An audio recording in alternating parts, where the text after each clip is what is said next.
In this module, we will revisit the net change theorem. हम इसको पहले देख चुके हैं कि ये नेट चेंज क्या है। ये आपको याद होगा कि जब हम ग्राफिकली सॉल्व कर रहे थे इंटीग्रल्स को, तो कुछ ऐसे फंक्शन और उनकी लिमिट्स आ जाती हैं जिनमें कुछ पोर्शन जो है वो ग्राफ से ऊपर था, एक्स एक्सिस से ऊपर था, और कुछ पोर्शन उससे नीचे था। तो जब आप नेट चेंज इवेल्यूएट करते हैं तो आप उसमें area of above minus area of below करते रहें। और अगर आपको कोई टोटल चीज़ फाइंड करनी है, जैसे कि हमने एग्जांपल देखी थी डिस्प्लेसमेंट और डिस्टेंस की, कि हमें जब टोटल फाइंड करना होता है, यानी कि जैसे अगर आपने टोटल डिस्टेंस निकालना है, तो फिर हम उन दोनों एरियाज़ को ऐड करते थे। अब चूँकि हमने फार्मूलाज पढ़ लिए हैं और लिमिट भी लगाना सीख ली है, तो now we will revisit this net change theorem. तो हम इसको एक दफ़ा दोबारा से देखते हैं और इसकी कुछ एप्लीकेशंस भी देखेंगे। तो let's begin with net change theorem from rate to total. इसका मतलब ये है कि रेट बेसिकली यहाँ पे डेरिवेटिव के लिए यूज़ हो रहा है, क्योंकि अब जो इंटीग्रल प्रोसेस है उसका पर्पस ये है कि जो आपके पास डेरिवेटिव होता है, जो आपके पास किसी भी चीज़ का डेरिवेटिव निकला हुआ था, रेट ऑफ चेंज निकला हुआ था, उसको आप वापस उस फंक्शन में लेके आएँ जो एक्चुअली में टोटल फंक्शन था। तो लेट्स बिगिन विद कि if f dash capital f dash of x is equals to f of x, then f of b अगर आप निकालना चाहें, अगर इंटरवल है ए टू बी, तो f of b will be equals to f of a plus integral from a to b of f of x. तो basically आप start वहाँ से ले रहे हैं जो आपका क्योंकि अब एफ डैश ऑफ एक्स है और आप उसको इंटीग्रेट करेंगे तो वो आपके पास वापस कैपिटल एफ आएगा। और अब आप लिमिट्स लगा रहे हैं तो एफ एफ ऑफ ए से स्टार्ट कर रहे हैं, प्लस उसमें आप वो एरिया इंक्लूड कर रहे हैं जो बी तक यूज़ होता है। आपके पास a to b f of x d x आ जाएगा। ये थोड़ा सा एक वे है लिखने का कि जब हम इसको जो नेट चेंज की शक्ल में लिखते हैं। अदरवाइज़ ये जो एक्सप्रेशन है, ये जो इक्वेशन आपको नज़र आ रही है, ये उसी जो F T C part two में आपने पढ़ा, ये उसी से निकल के आ रही है। अगर आप देखें तो उसकी जो ऑल्टरनेट फॉर्म है, अगर मैं एफ ऑफ ए को दूसरी तरफ ले जाऊँ, तो हमारे पास ये वही बन जाता है कि integral from a to b of f of x d x equals to f of b minus f of a. तो ये डायरेक्ट एप्लीकेशन जो आपने पढ़ी थी F T C part two. Net change is signed, ये भी बात हुई थी कि नेगेटिव कंट्रीब्यूशन सब्ट्रैक्ट ऑटोमेटिकली। अगर आपके पास कुछ पोर्शन जो है पॉजिटिव में आ रहा है, कुछ पोर्शन नेगेटिव में आ रहा है, something is above x axis, some part is below x axis, तो वो न्यूट्रलाइज होंगे। अगर वो दोनों बराबर बराबर पोर्शन है तो वो ज़ीरो आ जाता है रिज़ल्ट। और अगर जो है वो ऊपर वाला पोर्शन ज़्यादा होगा तो आंसर प्लस में आएगा। अगर जो एक्स एक्सिस से नीचे वाला एरिया ज़्यादा है तो आंसर नेगेटिव में आएगा। एप्लीकेशंस जैसे डिस्प्लेसमेंट है, आपके पास वेलोसिटी फंक्शन होता है, वो रेट ऑफ चेंज है, आप उसको वापस इंटीग्रल लेते हैं तो वो डिस्प्लेसमेंट आएगा, ये नेट चेंज है। और इसी तरह से अगर हमारे पास करंट है, क्योंकि करंट जो है वो rate of change of charge respect to time होता है, तो अगर आपने वापस आना है उसके ऊपर तो आप उसको इंटीग्रल लेते हैं तो आप वापस चार्ज पे चले जाते हैं।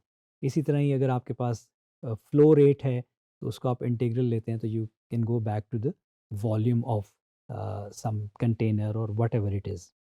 एग्जाम्पल्स देखते हैं कि a car travels due north, car north की तरफ जा रही है, पॉजिटिव डायरेक्शन हमने उसको एज्यूम किया है, क्योंकि एक डायरेक्शन को आप पॉजिटिव लेंगे तो दूसरी उसके ऑपोजिट होगी वो फिर हम नेगेटिव ले लेंगे। एट 50 किलोमीटर पर आवर उसकी स्पीड हमें बताई गई है बिटवीन 1 to 2 PM। और देन इट मूव साउथ, फिर वो उसने टर्न लिया और साउथ की तरफ जा रही है, देखिए वापस नीचे की तरफ जा रही है, वो अब नेगेटिव पार्ट हो जाएगा 30 kilometre per hour between 2 to 4 PM। तो 1 बजे ये सफ़र शुरू हुआ और 4 बजे तक ये सफ़र चला। तो graph of this motion is shown in the figure, हम इसको डिस्प्ले करते हैं, ये वो मोशन बन गया हमारे पास जो उसका ग्राफ में हमने शो कर दिया। आप देख रहे हैं कि 1 से 2 PM तक जब टाइम था तो उसकी स्पीड 50 किलोमीटर पर आवर थी, और उसके बाद 2 से 4 का जो टाइम था उसमें उसकी स्पीड 30 किलोमीटर पर आवर। और ये नेगेटिव में इसलिए आ गया क्योंकि उसकी डायरेक्शन चेंज हो गई, नॉर्थ में हमने पॉजिटिव लिया था, साउथ में हमने उसको नेगेटिव ले लिया। तो हमें क्या पता करना है कि एक तो नेट डिस्प्लेसमेंट निकालनी है और टोटल डिस्टेंस निकालना है। आपको अगर वो याद हो कि जब हम ज्योमेट्री से करते थे इसको, तो नेट डिस्प्लेसमेंट तो वो होगी कि दोनों पोर्शंस को आप माइनस करेंगे, अपर माइनस लोअर, ठीक है। और जब टोटल आपने डिस्टेंस निकालना है तो फिर दोनों पोर्शंस का ऐड होता था एरिया। तो देखते हैं कि इसको अब हम इंटीग्रल, जो आपके पास डेफिनेट इंटीग्रल है वो हमें नेट एरिया देता है। तो let's start with net displacement के लिए आप सीधा सीधा उसको इंटीग्रेट करें from 1 to 4 v of t. अब क्योंकि यहाँ पे ब्रेक आ रहा है 2 के ऊपर, तो हमने यहाँ पे 1 से 2 सेपरेट कर ली, क्योंकि आपने ये डेफिनेट इंटीग्रल की प्रॉपर्टी पढ़ी है कि आप उसको इंटरवल के दरमियान के किसी पॉइंट पे ब्रेक कर सकते हैं। तो 1 to 2 में वो वी ऑफ टी 50 था, प्लस 2 to 4 में हमने उसका नेगेटिव पार्ट लिया -30। इंटीग्रेट करें, जो आपके पास रूल्स हैं इंटीग्रेशन के, 50 की इंटीग्रेशन 50t आ जाएगी और t के ऊपर लिमिट्स लगेंगी फ्रॉम 1 to 2।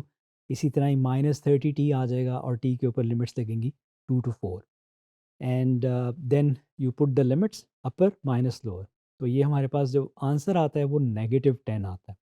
अब -10 का मतलब ये हुआ कि at 4 PM the car is 10 kilometre south, क्योंकि नेगेटिव हमने साउथ के लिए लिया था। तो the car is 10 kilometre south of its starting position. तो डिस्प्लेसमेंट हमें ये देता है कि जब आपने एक चीज़ कवर कर ली, तो आप जहाँ पे आप पहुँचे हैं, तो आप स्टार्टिंग पॉइंट से कितना दूर हैं और कहाँ हैं। तो ये हमें डिस्प्लेसमेंट से मिलता है।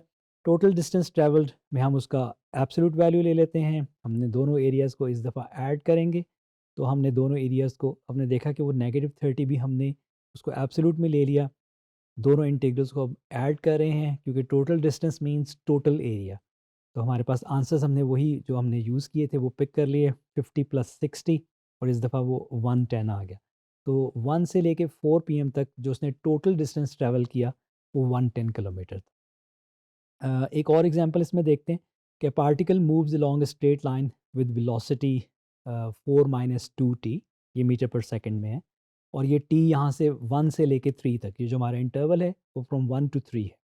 डिस्प्लेसमेंट एट टाइम t पता करनी है, और 2 सेकंड्स के बाद टोटल डिस्टेंस कितना ट्रैवल हुआ ये पता करना है। तो it's a very similar question. इसका हम थोड़ा सा ग्राफ देख लेते हैं। ये हमारे पास पिक्चर बन रही है, और ग्राफिकली तो हमें यही लग रहा है कि इसकी जो नेट डिस्प्लेसमेंट है वो ज़ीरो आ रही है, क्योंकि जो पोर्शन जितना पोर्शन अबव है एक्स एक्सिस उतना ही बिलो है। तो 1 से 3 में हम पहले इसको ब्रेक कर लेते हैं, और यहाँ पे जो ब्रेक आ रहा है वो 2 पे आ रहा है, क्योंकि एट t = 2 आपका जो ग्राफ है वो एक्स एक्सिस को कट कर रहा है। तो हमने इसको इंटीग्रेट करेंगे फ्रॉम 1 to 3। तो आप इसको जो जब इंटीग्रेट किया 4, और 4 का इंटीग्रल 4t आ गया, 2 कांस्टेंट है, t का इंटीग्रल t² अपॉन 2 आ गया। लिमिट्स आपने अब अप्लाई करनी है सेपरेटली, आप upper limit minus lower limit apply करेंगे, and you get answer as zero, क्योंकि अपर वाला पोर्शन और जो नीचे वाला पोर्शन है एक्स एक्सिस से वो दोनों बराबर हैं, दे कैंसल ईच अदर इफेक्ट। और टोटल डिस्टेंस फाइंड कर लेते हैं। तो टोटल डिस्टेंस के लिए हमें यहाँ पे अब वो जो इंटरसेप्ट है वो निकाल लें। 2 पे हमारा ब्रेक है, वो हमने एज अ टी इंटरसेप्ट निकाल भी लिया, वाई को 0 पुट करके, जो फंक्शन था आपका वी ऑफ टी उसको 0 पुट करके, तो टी इक्वल्स टू 2 है। अब हम अपनी लिमिट्स को यहाँ पे ब्रेक करेंगे, 1 to 2 separate, and from 2 to 3 separate. और यहाँ पे अब हम जब इसकी लिमिट निकालेंगे, तो हमारे पास 4 - 2t फ्रॉम 1 to 2, और दूसरा हमारे पास जो है वो 2t - 4 है फ्रॉम 2 to 3। और क्योंकि वो नेगेटिव पार्ट था, हमने वी ऑफ टी का नेगेटिव पार्ट लिया और वो हम उसको इंक्लूड ऐड करेंगे। तो ये हमारे पास जो है वो लिमिट्स हम अप्लाई करेंगे, विल इंटीग्रेट इट फर्स्ट। तो 4t - t स्क्वायर्ड, और लिमिट्स हैं फ्रॉम 1 to 2। इसी तरह ही 2t - 4 में 2 outside, integral of t is t² / 2 - 4 times t। इस पे भी फिर हम अलहदा से लिमिट्स अप्लाई करेंगे, and you will get your answer. तो ये हमने एक और एग्जांपल देखी नेट डिस्प्लेसमेंट की, और टोटल डिस्टेंस कवर्ड कैसे कैलकुलेट करते हैं उसकी। तो carefully go through this example and try to solve it yourself.